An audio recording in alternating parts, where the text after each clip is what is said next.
Salutare tuturor! Deoarece în ultimul timp nu mi-am mai luat premiile câștigate, așteptând să se facă modificările ce au fost anunțate, cred că a venit acum timpul să-mi extrag jucătorii ce i-am primit în urma premiilor și să vedem și ce bani am strâns.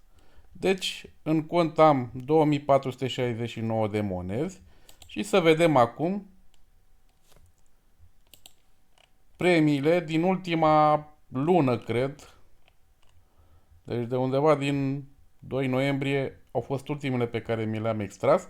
Și acum să vedem în total cam câte monede strâng eu în această perioadă, plus ce jucători îmi vor fi alocați. Și acum să luăm. Să luăm pachetele la rând.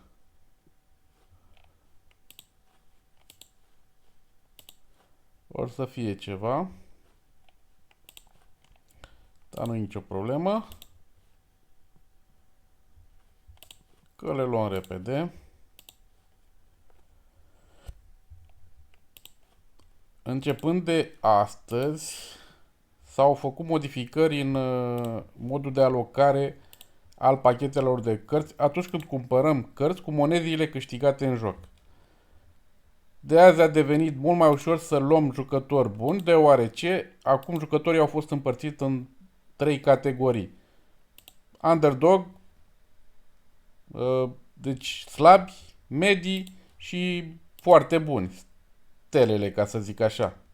Bineînțeles că fiecare pachet are un alt preț, dar asta în vlogurile viitoare.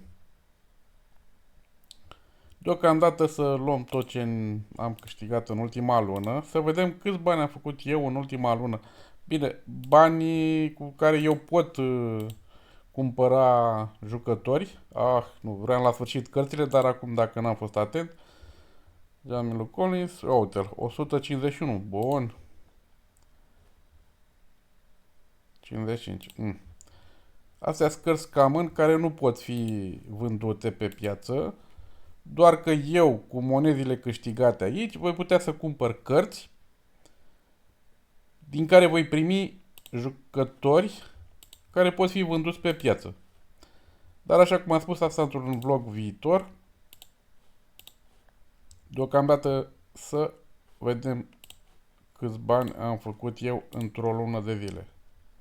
Încă o dată repet, aceștia nu sunt bani care pot fi retrași, pot doar să cumpăr pachete de jucători și jucătorii aceia pot să-i vând. Și dacă, de exemplu, cumpăr un pachet care costă $100, să spunem, nu înseamnă automat că jucătorii aceia valorează $100. Pot să valoreze $30 sau pot să valoreze 300 în funcție de și de un pic de noroc. Acum norocul s-a mai diminuat pentru că, așa cum am spus, cărțile sunt împărțite pe 3 nivele, ca să spun așa. Dar bineînțeles că putem să luăm, de exemplu, un jucător slab, care e considerat extrem de slab, să spunem, acum, dar această comparație a jucătorilor se face în urma mediei punctelor acumulate, dacă nu mă știu, în ultimele 15 jocuri ale lor. Dacă iei, de exemplu, nu știu, e cum uh,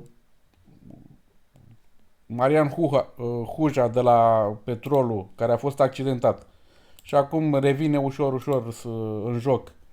Cu siguranță valoarea lui va crește în perioada următoare. Tu îl primești acum ca jucător slab, dar peste o lună de zile, să spunem, în urma câtorva meciuri bune, foarte bune, el poate să valoreze mult, mult mai mult decât valorează în acest moment. Asta fiind așa un singur exemplu. Și acum haideți să vedem ce cărți am mai primit.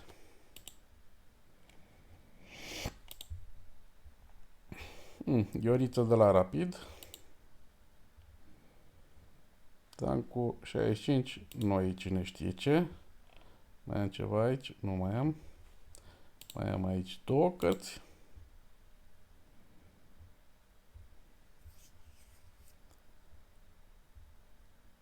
Haide, câteodată merge așa de greu.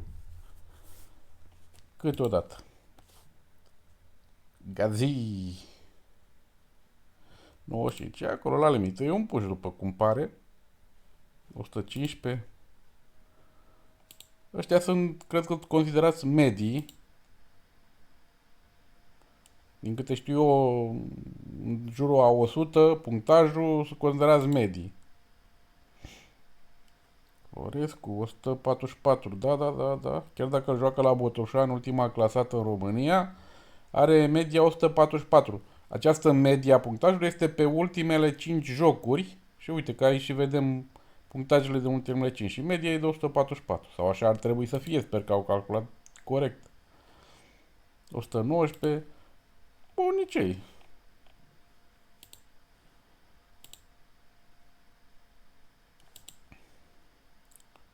Aici am primit 3, cred că am făcut un punctaj mare. Am primit 3 cărți. Dacă am primit și 150 de monede.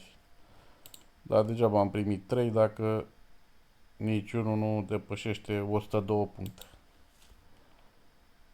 Și cam atât a fost. 1 decembrie, ce n-ai văzut? Nu mai am.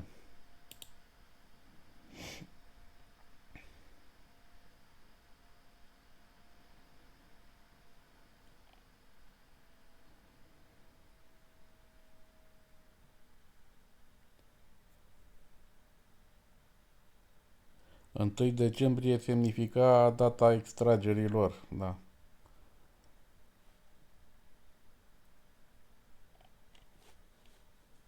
Asta, câteva dăm un refresh.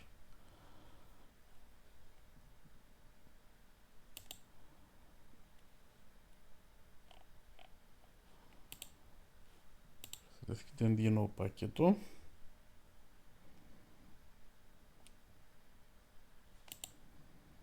Am unul bun, așa da, 157, e altceva.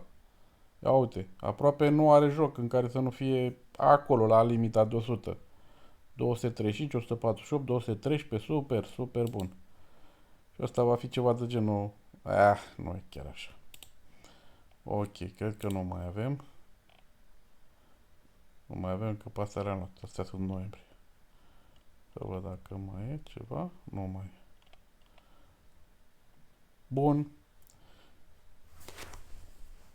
Cât am zis eu că aveam? 2469.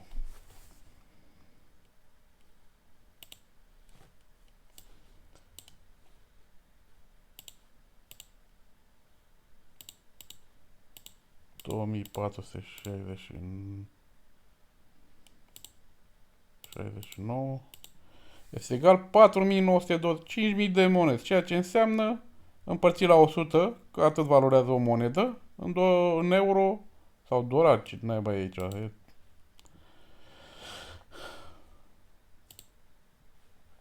În dolari, da, ar însemna 50 de dolari. Dacă mergem la pachete cu 7000, 7389, 7000 silver, astea valorează 7000, 2500, deci aș putea să iau un silver. Dar asta vedem în vlogul următor. Cam atât deocamdată. Până data viitoare, vă doresc multă sănătate!